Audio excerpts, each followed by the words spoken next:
is known to be highly susceptible to CBPP. Losses in cattle in Yamina Dankunku, Central River region, the most seriously affected district in the country, where the disease was first reported and confirmed in August 2012, is reported within the range of 40 to 50% mortality. CBPP will continue to spread throughout the Gambia and beyond unless control measures are taken. The disease has the potential to cause the deaths of upwards of 200,000 heads of cattle in the Gambia, based on the 2011 agricultural census estimating cattle population at 390,000 heads. The monetary value of these losses is equivalent to nearly $2 billion. Re-establishment of the lost herds to current numbers is only practicable by breeding and could take nearly a decade. The unique trypanotolerance genetic value of Ndama cattle may be put at risk by CBPP. On behalf of the people of the Gambia and the National Council on Disaster and Food Security, the Ministry of Agriculture brings to the attention of the public the plight of the Gambian families who are entirely dependent on their livestock for their livelihoods. The impact of CBPP on these families has been and will be extremely severe with livelihoods, food security, social and development consequences. The projection is that the impact on the national economy will be dramatic, with decline in production, scarcity of products, rising market prices and financial losses to public. Volunteers from the North Bank, Central River, Upper River and Lower River regions have descended on the President's farm in Kanilai at the weekend for a major harvesting exercise. The group was responding to appeals made by the President, His Excellency Sheikh Professor Walhaji Dr. Yahya Jammeh. Abdunjai reports.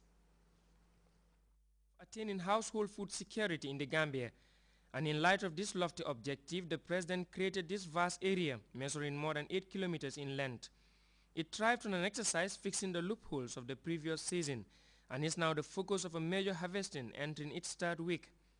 A lot of ground has been covered, but a lot more remain in sight, rousing a response across the country, drawing thousands from the North Bank, the Central River, the Upper River and the Lower River regions. Well, for CRR, North Bank and URR, they came since on Friday, because last weekend we had the other regions too, from West Coast. But I can tell you part of West Coast, they are still with us here. And I would want still staying with us.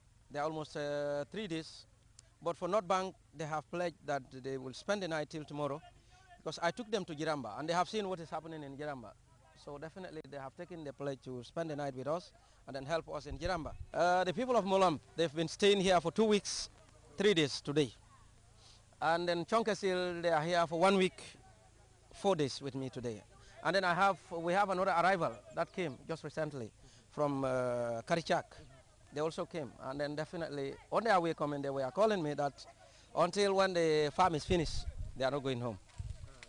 Really, because His Excellency have helped them a lot during their traditional circumcision. We call it Fotampaf locally. So definitely they have nothing to reward him unless to come and just contribute by helping us to harvest the groundnuts. Attacking the farm in all fronts, from the groundnut to the maize, taking advantage of the showers of the previous night, employing every available means, all designed to heighten and enhance the work. I would always tell people that this is the Gambian revolution, which has some very critical components.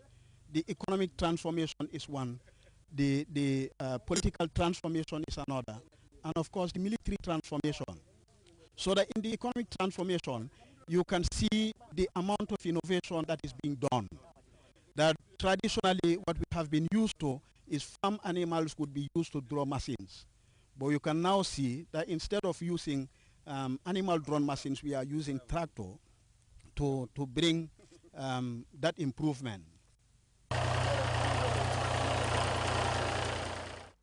The presence of expert farmers like Jim Farmer Job of Jokado added value to everything else done on that day. He came up with an idea to hook together behind a tractor this animal drone farm implement to fast-track the initiative. I never knew you had a tractor. You know tractor so well. I can drive. I also saw you with the machine. Yes, we try our best. We do everything like my governor was saying. The revolution has, it's like a task to us. You know, we are engaged, so we're bound to know. Even my chef Keba here can drive a tractor. I think the idea also came from him. Yeah, sure. It had a triple effect. The strategy, he said, is now being used in most parts of the North Bank, attracting interest in youth of the region. The president, he went on, has inspired the entire Gambian populace, igniting an unprecedented revolution in the agricultural sector, compelling a change never thought possible in this country. These points were further emphasized by the newly elected National Assembly member for Kiang West, a former opposition stronghold. Honorable Yaya Dibo, who joined the crusade clearing the wheat-infested waters of Jiramba, preparing the land for another transplanting exercise, was delightful that his constituents have switched allegiance. For the nation, because there was a time when I believe we were almost losing most of our seeds that we grow. So the president decided to cultivate, and then people are now getting their seeds from Kanilai farms. So I believe if we all come to join Kanilai farms, we are not here to help the president alone, but we are here to help the nation.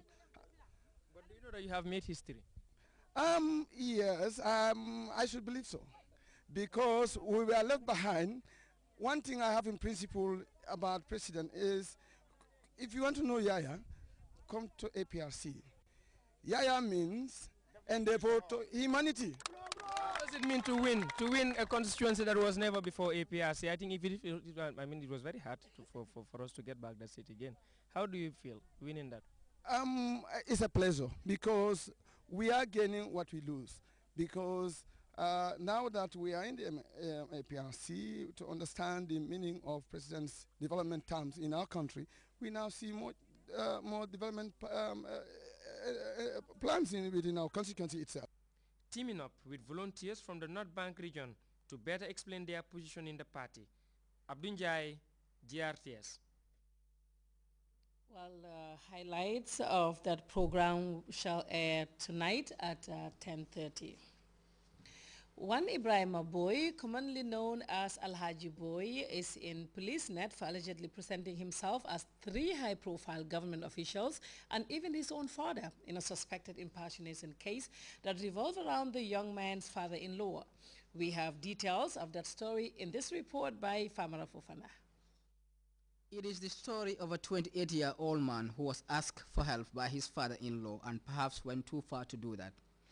In dealing with his father-in-law Malanjai through telephone, police say Ibrahim Boy alias Alaji Boy impersonated 3 high-profile officials, namely Dr. Njoguba, Secretary General and Minister for Presidential Affairs, Lamin Jabate, Attorney General and Minister of Justice, and Amadou Koli, Governor of Central Bank of the Gambia. The young man is also said to have pretended to be his own father at some point. We have a case of impersonation, and our suspect here is one Ibrahim Boy of Bansang. But Ibrahim Boy is commonly known as Alaji Boy. Alaji Boy has impersonated 4 different persons. What actually happened was that he is married, and his father-in-law requested his help to complete the construction of a building he is putting up. He did not have the money, but he wouldn't tell his grandfather that he did not have. So in order to deceive him, he first of all impersonated his own father. You know, he called Malang Njai, who is his father-in-law, and told him that he was Alaji Boy's father, and explained to him that they were very wealthy, but then for some reason or the other, they had lost their money, but they were doing everything possible to recover this money, which was in the millions. In fact, he went on to tell them that Dr. Njoguba, the Secretary General, Office of the President, was helping them recover this money, along with the Minister of Justice, Lamin Jobate. Now, he again called the grandfather, this time around, impersonating Dr. Jogumba, and told Malangjai, his father-in-law, that yes, indeed, he knows Alaji Bowie, and he was helping them recover their money through the help of the Minister of Justice, Mr. Lamin Jobate. The suspect is reported to have been using 3 different AfriCell SIM cards, and police say he even demanded that his father-in-law Malanjai give him his national identity card and an account number at the central bank where he's supposed to deposit some money, in this case as governor of the said bank. In his excitement, Malanjai was talking to a friend, telling him that all these days I've been talking on the phone with Dr. Njoguba, and in fact, by the grace of God, he has promised me that this year I will go to Mecca and he is going to buy me a Mercedes Benz.